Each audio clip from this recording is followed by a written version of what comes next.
نحمده ونصلي على رسوله الكريم اما بعد فاعوذ بالله السميع العليم من الشيطان الرجيم بسم الله الرحمن الرحيم ولنبلونكم بشيء من الخوف والجوع ونقص من الأموال والأنفس والثمرات وبشر الصابرين الذين إذا أصابتهم مصيبة قالوا إنا لله وإنا إليه راجعون وقال الله تعالى وتبارك في مقام آخر يا أيها الذين آمنوا اصبروا وصابروا ورابطوا واتقوا الله لعلكم تفلحون صدق اللہ العظیم۔ انتہائی واجب الاحترام آپ احباب کے سامنے قرآن مقدس کے دو مختلف مقامات سے تلاوت کی۔ ان میں اللہ تبارک و تعالیٰ نے اہل ایمان کو خطاب فرما کر صبر کرنے کا حکم ارشاد فرمایا۔ عزیزان گرامی، جہاں اللہ تبارک و تعالیٰ کے قرب کے اور بہت سارے ذرائع ہیں، ان ذرائع میں سے ایک ذریعہ صبر کرنا ہے۔ یہ صبر انسان کو اللہ تبارک و تعالیٰ کے قریب ترین کر دیتا ہے۔ سوال یہ پیدا ہوتا ہے کہ صبر کہتے کس چیز کو ہیں؟ صبر کس چیز کا نام ہے؟ صبر کہتے ہیں رک جانے کو، ٹھہر جانے کو۔ اس کا لغوی معنی یہ ہے۔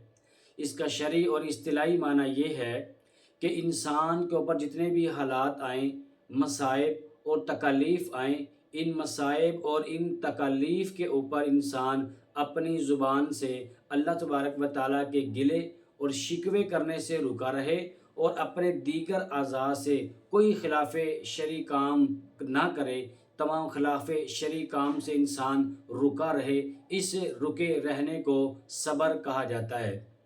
قرآن کریم میں اللہ تبارک و تعالیٰ نے یہ بات ارشاد فرمائی، وَلَنَبْلُوَنَّكُمْ بِشَيْءٍ مِّنَ الْخَوْفِ وَالْجُوعِ وَنَقْصٍ مِّنَ الْأَمْوَالِ وَالْأَنفُسِ وَالثَّمَرَاتِ کہ اللہ تبارک و تعالیٰ تم لوگوں کو آزمائیں گے، کبھی مال و دولت کی اور جان کی اور پھلوں کی قلت کی وجہ سے، اس کی کمی کی وجہ سے اللہ تبارک و تعالیٰ آزمائیں گے، کبھی بھوک کی وجہ سے اللہ تبارک و تعالیٰ آزمائیں گے۔ اور جو شخص ان آزمائش پر صبر کرتا ہوا، صبر کے دامن کو مضبوطی سے تھامے رکھنے والا انسان جو ہے، اس کے لیے فرمایا کہ وَبَشِّرِ الصَّابِرِينَ کہ ان لوگوں کو، صبر کرنے والوں کو خوشخبری سناؤ۔ عزیزان گرامی، سیدنا عبداللہ بن عباس رضی اللہ تعالی عنہما اس آیت مبارکہ کی تشریح میں یہ بات ارشاد فرماتے ہیں کہ اللہ تبارک و تعالیٰ نے اہل ایمان کو یہ بات ارشاد فرمائی ہے، فرمایا کہ دنیا والوں کو بتاؤ کہ یہ دنیا یہ مصیبتوں کا گھر ہے، یہ دنیا یہ مصیبتوں کا گھر ہے۔ جو اس دنیا کے اندر آ گیا، اس کو ان مصائب کے اندر، ان مشقتوں کے اندر، ان تکالیف کے اندر مبتلا کر دیا جائے گا۔ اب دیکھیں، جیسے ہی انسان دنیا میں آتا ہے، دنیا میں آنے کے کچھ عرصے کے بعد جب انسان کے منہ سے دانت نکلنے شروع ہوتے ہیں، تو جب بچے کے دانت نکلتے ہیں تو اس وقت موقع کے اوپر وہ الگ ایک مشقت اور مصیبت کا سامنا کرنا پڑتا ہے۔ پھر اس کے بعد جب انسان تھوڑا اور پروان چڑھتا ہے، پھر انسان کو مسجد، مدرسہ، سکول، یہ الگ پڑھائی کی اس کو مشقت کا سامنا کرنا پڑتا ہے۔ پھر جب انسان تھوڑا سا اور پروان چڑھتا ہے تو کام کاج، کاروبار کی مشقت، مصیبت، یہ اس کو اس کا سامنا کرنا پڑتا ہے۔ پھر ذرا اور پروان چڑھتا ہے، پھر اس کی شادی کے بعد اس کے آنے والے جو حالات ہیں، اس پر اس کو الگ سے مصائب اور تکالیف کا سامنا کرنا پڑتا ہے۔ پھر انسان ایک وقت ایسا اس کے اوپر آ جاتا ہے کہ انسان چارپائی کے اوپر پڑ جاتا ہے اور آخری عمر کو پہنچ جاتا ہے۔ پھر چاروں طرف سے بیماریاں اس کو آ کر کے گھیر لیتی ہیں۔ تو شروع سے لے کر اخیر تک جو انسان اس مصائب کے اندر مبتلا رہتا ہے، اگر اس کے اوپر وہ صبر کرتا ہے، صبر کے دامن کو مضبوطی کے ساتھ پکڑے رکھتا ہے، فرمایا کہ وَبَشِّرِ الصَّابِرِينَ ایسے لوگوں کو کیا کر دو؟ خوشخبری سنا دو۔ اور الَّذِينَ إِذَا أَصَابَتْهُمْ مُصِيبَةٌ کہ جب ان کے اوپر کوئی کسی قسم کی مصیبت آتی ہے، یہ زبان سے اللہ تبارک و تعالیٰ کے گلے شکوے نہیں کرتے، یہ واویلا نہیں کرتے، اپنے سر کے اوپر ہاتھ نہیں مارتے، اپنے گریبان کو چاک نہیں کرتے، اور اپنے دیگر اعضاء کے ذریعے سے خلاف شرع جو لوگ کام نہیں کرتے، الذین اذا اصابتہم مصیبہ، اور یہ مصیبت جب ان کے اوپر آتی ہے تو کیا کہتے ہیں؟ قالوا انا للہ و انا الیہ راجعون، کہتے ہیں کہ ہم اللہ تبارک و تعالی کی طرف ہی ہم نے لوٹنا ہے، اللہ رب العزت کے لیے ہی ہم آئے ہیں، اور پھر اسی کی طرف ہم نے لوٹ کر کے واپس جانا ہے۔ قرآن کریم میں ایک اور جگہ پر اللہ تبارک و تعالیٰ نے یہ بات ارشاد فرمائی کہ یا ایھا الذین آمنوا اصبروا وصابروا ورابطوا واتقوا اللہ لعلکم تفلحون۔ اس آیت کریمہ میں بھی اللہ تبارک و تعالیٰ نے تمام کے تمام اہل اسلام کو مخاطب کیا۔ مخاطب کرنے پر اللہ تبارک و تعالیٰ نے صبر کرنے کا حکم ارشاد فرمایا، یا ایھا الذین آمنوا، ایمان کا دعویٰ کرنے والوں، اصبروا، کہ صبر کے دامن کو مضبوطی کے ساتھ تھامے رکھو۔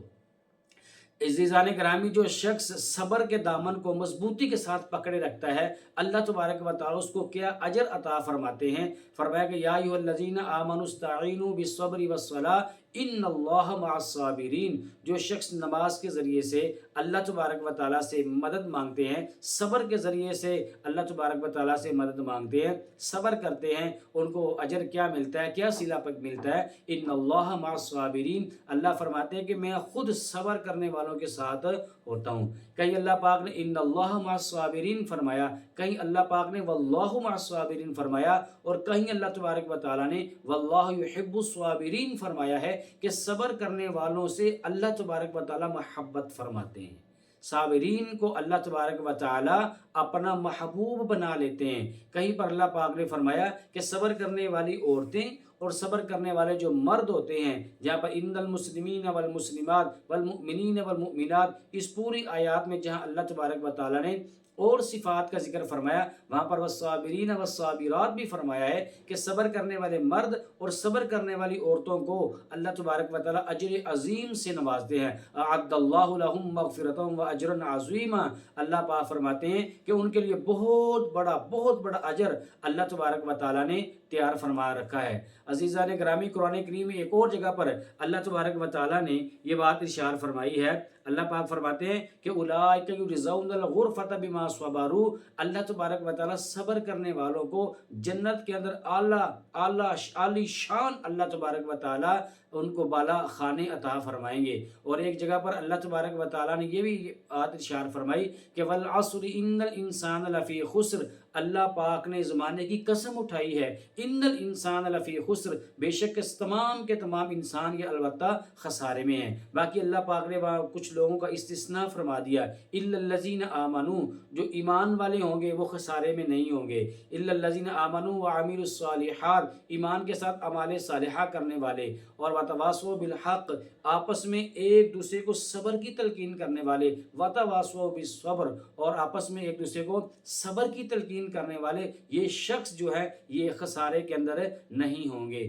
تو دیکھیں، جو شخص چاہتا ہے کہ ہم خسارے سے بچ جائیں، نقصان سے بچ جائیں، پھر اس کو صبر کے دامن کو مضبوطی کے ساتھ تھامے رکھنا ہوگا۔ تو عزیزان گرامی، جو شخص صبر کرے گا، صبر پر اللہ تبارک و تعالیٰ اس کو کتنے فائدے عطا فرماتے ہیں۔ صبر کرنے والے کے ساتھ اللہ تبارک و تعالیٰ خود ہوتے ہیں، اور صبر کرنے والے سے اللہ تبارک و تعالیٰ محبت فرماتے ہیں، اور صبر کرنے والے کو اللہ پاک اپنا محبوب بنا لیتے ہیں، اور پھر صبر کرنے والوں کو اللہ تبارک و تعالیٰ جنت کے اندر عالی شان بالا خانے بھی عطا فرماتے ہیں، اور صبر کرنے والوں کو اللہ تبارک و تعالیٰ جنت بھی عطا فرماتے ہیں۔ عزیزان گرامی، پھر صبر کرنے والوں کو اللہ تبارک و تعالیٰ اجر عظیم عطا فرماتے ہیں۔ اور پھر اللہ رب العزت نے قرآن کریم میں ایک اور جگہ پر ارشاد فرمایا کہ انما یوفی الصابرون اجرهم بغیر حساب، جو شخص صبر کے دامن کو مضبوطی کے ساتھ تھامے رکھے گا، اللہ تبارک و تعالیٰ اس کو بے حساب اجر عطا فرماتے ہیں۔ اگر یہ سارے کے سارے فوائد ہم حاصل کرنا چاہتے ہیں، پھر ہمیں چاہیے کہ صبر کے دامن کو مضبوطی کے ساتھ تھامے رکھیں۔ دعا اللہ تبارک و تعالیٰ سے اللہ تبارک و تعالیٰ میں عمل کی توفیق عطا فرمائے۔ آمین وآخر دعوانا ان الحمدللہ رب العالمین۔ وہ راتوں کو خلوت سے معمور سجدے، وہ لمبی رکعتوں سے مسحور سجدے، وہ سجدے محافظ مددگار سجدے، غموں کے مقابل عطردار سجدے، نجات